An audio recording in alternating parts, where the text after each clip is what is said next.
Handstands, as far as skills go, blur the lines between strength training and play.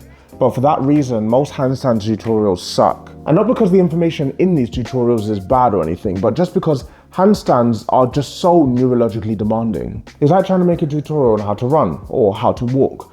We all have a different way of doing it, but what most of the tutorials do have in common is that learning how to handstand will come to this point where things will just click. What this video aims to do is provide us with a comprehensive way of getting to that point where things just click a whole lot faster, as well as allowing us to make our handstand training a little bit more trackable day to day. With weights and even the more standard bodyweight exercises, it's easy to understand how to make them more difficult, and we want to be able to apply similar progressive overload principles to our handstand work.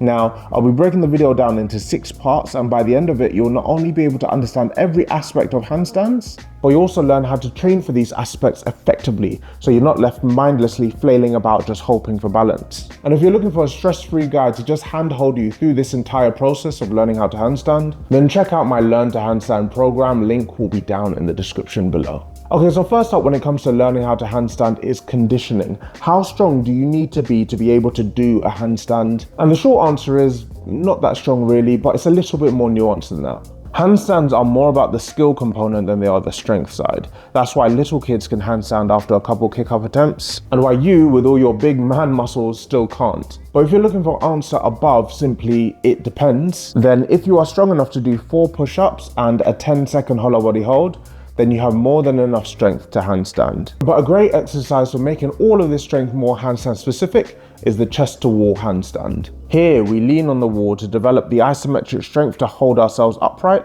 without having to worry about balancing.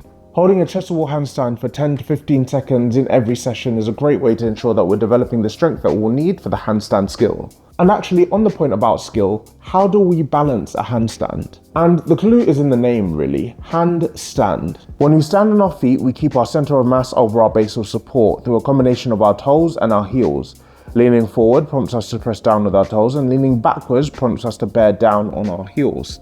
We do this so often in our day-to-day lives that it is instinctual. And so, to make this instinctual to our handstands as well, we have the back to wall handstand to help us develop this. In the back to wall handstand, we kick up against the wall, but we have 2 aims. The first is to try and hit the wall as lightly as possible. This will help us understand how much force we need to be putting into our kick-ups to hit that perfect balance point when we don't have the wall there. And the second aim of the back to wall handstand is that once we are actually in the handstand, we should be aiming to try and take the foot touching the wall away by using only the pressure from our fingertips. This is the same downward pressure in the fingertips that we will need in the handstand proper, and the back to wall strengthens them for this. Okay, but what if we have a fear of being upside down and this inertia stops us from being able to practice? Well, yeah, actually, fear is going to be a problem, because if we fear falling, it's likely to make us hesitate in every aspect of our practice. But handstand practice doesn't need to be all or nothing. We can start our chest to wall holds only slightly inverted and work on exercises like the pike push-ups where we're only partially upside down to get used to this sensation. We can also stare down the figurative barrel of the gun and do what we fear most, namely, deliberately fall over. By falling on purpose, we not only remove the power that fear may have over us, but also practice falling safely ahead of falling by accident during the real thing. So if fear is a big issue for you, try practicing cartwheeling at the beginning of your sessions, and as you get more confident, kick higher and harder. Now, the aspect of handstands that probably gets the least focus as far as beginners is concerned is mobility. Mobility, aka strength to range, particularly in the wrist and shoulders, is going to be how we build up to a more efficient handstand. If we cannot place our palms flat on the floor with index fingers facing forward, we simply will not be able to handstand. Similarly, if our shoulders do not allow us to lift our hands straight over our head, or our elbows are not well conditioned to stay straight and locked out, it will be harder to hold a handstand. An efficient handstand comes about by stacking joints over one another. Ankles over knees, over hips, over shoulders, over elbows, over wrists. Shoulders and elbows are like our hips and knees when translated to a handstand.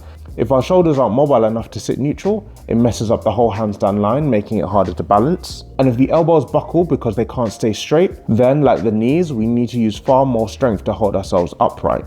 Fortunately, the chest to wall handstand fixes this as well, and a good chest to wall handstand will have our shoulders in extension, hips neutral, elbows locked out, or with the wall policing us to keep us honest. But because shoulder mobility is just so important, we can add the butcher's block to our training as well. I personally like a dynamic version of the butcher's block in my warm-up, really pushing down and away on the way up, and visualizing lifting the arms up from the shoulders in the deep part of the rep.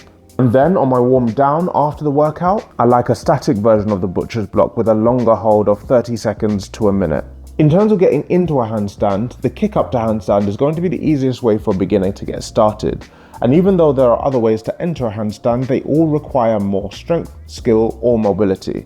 I would highly advise having only one method of entry that we focus on before going down other routes of handstand entry, just because handstands is mentally taxing enough without throwing other variables into the mix. With all this in mind, how do we apply it? How do we ensure that we are training our handstand effectively in a way that doesn't lead to us just growing increasingly frustrated? And actually on that point, let's chat about what most people do when they're training handstands, because what most people do is finish what they're actually focused on, whether it be work, family responsibilities, or a completely different training session.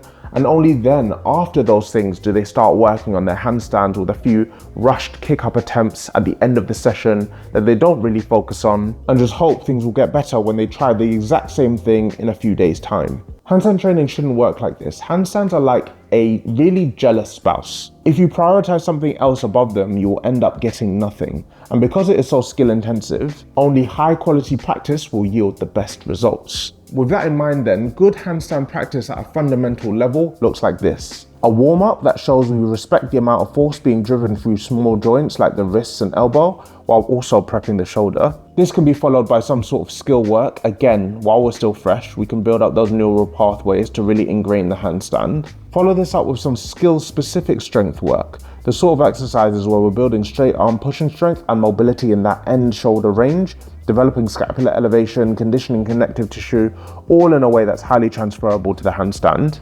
Then we can finish with global strength work, exercises that will build our strength overall and will end up with us being so strong that a lack of strength won't ever even be a factor in our handstand training. We'll only need to refine the skill part later on. This training should be as close to daily as possible in order to accrue those practice hours. And for this reason, in terms of effort level, we shouldn't really be hitting more than a 5 to 6 out of 10 so that we don't burn out if we're doing this every day. Crowd, this is how we train handstands effectively to get to that point of understanding how to hold a handstand as fast as possible. But if you want something that's stress-free and just tells you to do this exercise on these days, then check out my Learn to Handstand program. Link will be down in the description below.